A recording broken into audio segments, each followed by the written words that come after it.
নিম্নমানের বীজের কারণে ফলন ভালো না হওয়ায় লোকসানের শঙ্কায় নেত্রকোনার কৃষক। তাদের অভিযোগ, কৃষি বিভাগ বীজের মান নিয়ন্ত্রণ ও পর্যবেক্ষণ না করায় উপজেলার বিভিন্ন বাজার থেকে কেনা বীজের বেশিরভাগেরই মান খারাপ। এতে গাছ ভালো হলেও ফলন ভালো হয়নি। যদিও ফলন বৃদ্ধিতে নানামুখী পদক্ষেপ গ্রহণের কথা বলছে জেলা কৃষি বিভাগ। মির্জা হৃদয় সাগরের তথ্য ছবিতে প্রতিবেদন। নেত্রকোনার মাঠ জুড়ে বিভিন্ন জাতের আগাম সবজির আবাদ করেছেন কৃষকরা। এর মধ্যে আগাম, লাউ, শিম, টমেটো ও শসার লাভ বেশি হওয়ায় এগুলো চাষ করেছেন।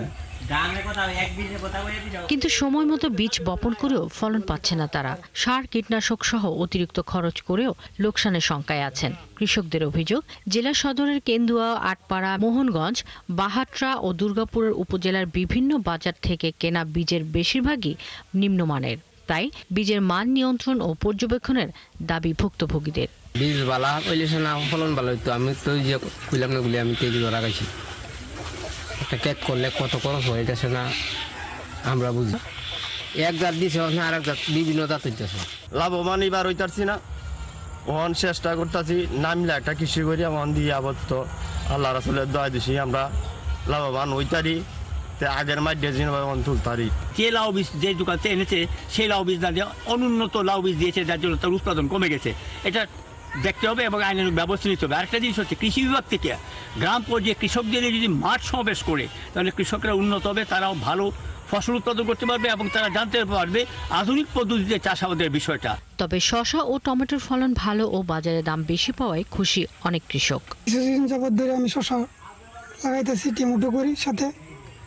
আপাতত এই মাত্র কবে কিছুদিন ধরে বিক্রি শুরু হয়েছে, 20 টাকা কেজি বিক্রি করতেছে। বর্তমানে 800 টাকা মন আছে আজকে, কিন্তু 800 টাকা মন আমরা বিক্রি করি আসছি। কি শসা আর টমেটোটা আছে আপনার 100 টাকা কেজি আমরা বিক্রি করতে পারি। এদিকে মানসম্মত বীজের ব্যবস্থা করে সবজির চাষাবাদ বৃদ্ধিতে পদক্ষেপ নেওয়ার কথা বলছেন জেলা কৃষি বিভাগ। এগুলো আমাদের অবশ্যই পরীক্ষা করে আমাদের মাঠে যাওয়া দরকার এবং এক্ষেত্রে আমি আশা করবো যে আমাদের যে বীজ প্রত্যয়ন এজেন্সি আছে তাদের সাথেও আমি তাদেরকেও মানে পরামর্শ দিব যে বা নির্দেশনা দেব যে এই নাটোরে যে নেত্রকোনাতে যে বীজগুলো এই মৌসুমে আছে তারা র্যান্ডমলি কালেকশন করে সেটা বীজ পরীক্ষা করে এবং তার গুণগত মান নিশ্চিত করা করে কৃষকের উৎপাদন ধারা অব্যাহত রাখতে সাহায্য করে। এবছর জেলায় 8,000 হেক্টর জমিতে বিভিন্ন জাতের সবজি আবাদের লক্ষ্যমাত্রা নির্ধারণ করেছে কৃষি বিভাগ। এর মধ্যে 5,000 হেক্টর জমিতে বিভিন্ন ধরনের সবজি আবাদ হয়েছে। শাকিলা শম্পা, 71। দর্শক, এ বিষয়ে আমরা আরো খবরাখবর জানবো। আমাদের সাথে এই মুহূর্তে যুক্ত হচ্ছেন সহকর্মী মির্জা হৃদয় সাগর।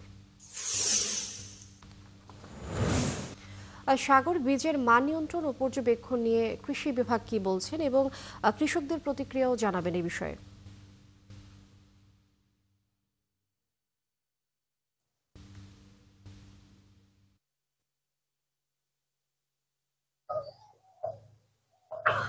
জি লিনিয়া, যেমনটি দেখাচ্ছিলেন, নেত্রকোনা কৃষি প্রধান জেলা। এখানে বেশিরভাগই সবজি চাষ হয় এবং ধান চাষ হয়।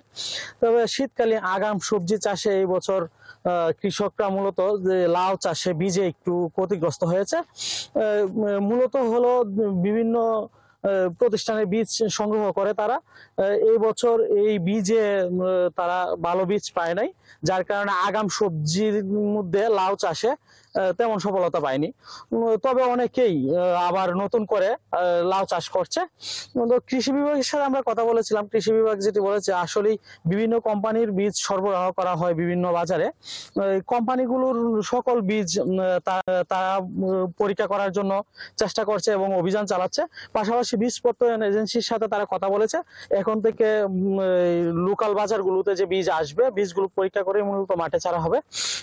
তবে আরেকটি বিষয় জানিয়ে রাখি, এবছর অক্টোবরের শেষ দিকে এবং অক্টোবর মাসে একাধিক বৃষ্টি হওয়ায় মূলত নেত্রকোনায় যে আগাম সবজি চাষটা, সেই সবজি চাষটা ব্যাহত হয়েছে।